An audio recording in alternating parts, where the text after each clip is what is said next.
साथियों, भारत चक्र न्यूज में आपका स्वागत है। मैं हूं आपके साथ राजेश शर्मा।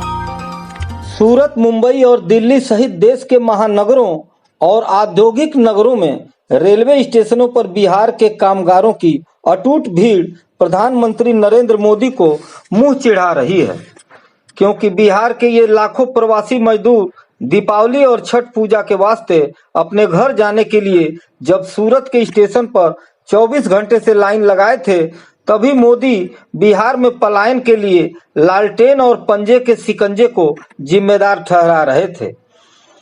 ताज्जुब ये कि गुजरात और देश की एक एक दशक से अधिक समय से कमान संभाल चुके मोदी बड़ी आसानी से ये भूल गए कि बिहार में पिछले 2 दशक में अधिकतर समय बीजेपी नीत एनडीए की ही सरकार रही है। तब भी विपक्षी महागठबंधन बिहार से लाखों की तादाद में मजदूरों के पलायन के लिए कैसे जिम्मेदार है? यदि पिछले 2 दशकों में बीजेपी की सत्ता में साझेदारी से मुख्यमंत्री बने हुए नीतीश कुमार की सरकार और केंद्र की मोदी सरकार बिहार में भरपूर पूंजी निवेश करती, तो बिहार के लगभग आधे मर्दों को रोजगार के लिए पलायन आखिर क्यों करना पड़ता? नीतीश सरकार के राज में न तो वांछित पूंजी निवेश हुआ है और न ही बुनियादी ढांचा खड़ा हुआ है। उल्टे बीजेपी जेडीयू गठबंधन की नीतीश सरकार की नाक के नीचे बने पुल एक के बाद एक भरभरा कर ढह रहे हैं।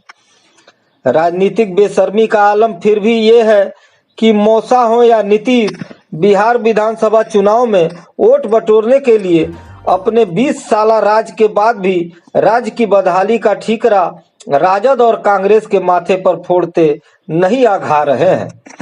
नीतीश राज में एक हफ्ते में 9 हत्याओं के बावजूद एनडीए के कर्णधार मतदाता को कभी जंगल राज की दुहाई दे के डराते हैं, तो कभी पलायन का हौवा दिखाकर। सवाल ये है कि पिछले 20 साल में यदि बिहार में मोदी और नीतीश सरकारों ने उद्योग धंधों को प्रोत्साहित किया होता, तो क्या एन विधानसभा चुनाव के पहले महिलाओं, युवाओं और बुजुर्गों सहित समाज के विभिन्न मतदाता समूहों पर जनता के पैसों की बौछार क्यों करनी पड़ती? मुफ्त बिजली और महिलाओं को नगद राशि देने की विपक्षी सरकार की पहल को रेवड़िया बांटना बताने वाले प्रधानमंत्री मोदी आखिर उसी लकीर के फकीर क्यों बन गए?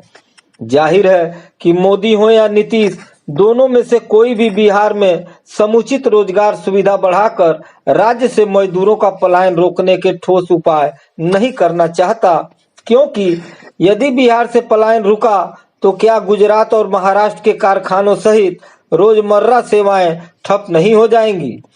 यदि ऐसा हुआ तो मोदी गुजरात को विपक्ष के लिए अजेय कैसे बनाए रख पाएंगे? सिर्फ गुजरात ही नहीं, अब तो राजधानी दिल्ली और मुंबई सहित महाराष्ट्र में भी बीजेपी और एनडीए की ही सरकार है। जरा सोचिए कि दिल्ली से बिहार के प्रवासी मजदूरों को यदि अपने गांव के आसपास रोजगार मिल गया, तो राजधानी में तमाम सेवाएं ठप होने से कैसी अफरा तफरी मच जाएगी। लेकिन इसकी दुहाई देकर बिहार जैसे प्रखर चेतना वाले राज्य को पिछड़ा और बीमारू तो नहीं रखा जा सकता। यदि बिहार के प्रवासी अपने घर लौटे, तो दूसरे राज्यों से आकर महानगरों में काम धंधा संभालने वाले हाथों की आबादी में दुनिया में अव्वल भारत में कोई कमी नहीं है। आबादी ही नहीं, बल्कि युवा हाथों की संख्या भी भारत में किसी भी अन्य देशों के मुकाबले सबसे ज्यादा है। इसलिए यहाँ कमी काम करने को उपलब्ध हाथों की नहीं, बल्कि रोजगार के अवसरों की है। यदि 2 दशक से राज्य में 11 साल से केंद्र में सत्तारूढ़ नीतीश और मोदी का गठबंधन बिहार से पलायन नहीं रोक पाया, तो फिर कौन रोकेगा? क्या विपक्ष रोकेगा, जिसको चुनाव में साम दाम दंड भेद का हरेक हथकंडा अपनाकर मोसा की बीजेपी और उनके एनडीए के सहयोगी दल सत्ता से कोसों दूर पटकने में लगे रहते हैं? फिर भी प्रधानमंत्री मोदी का तुर्रा देखिए कि लालटेन यानी राजद और पंजे यानी कांग्रेस के शिकंजे ने बिहार को पलायन मुक्त नहीं होने दिया।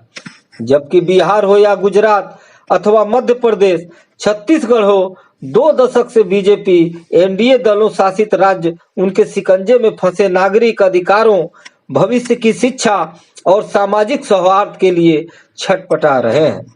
साथियों, आज के लिए इतना ही। कल फिर मिलते हैं देश दुनिया की बड़ी खबरों के साथ। आप देखते रहिए भारत चक्र न्यूज। नमस्कार, जय हिंद।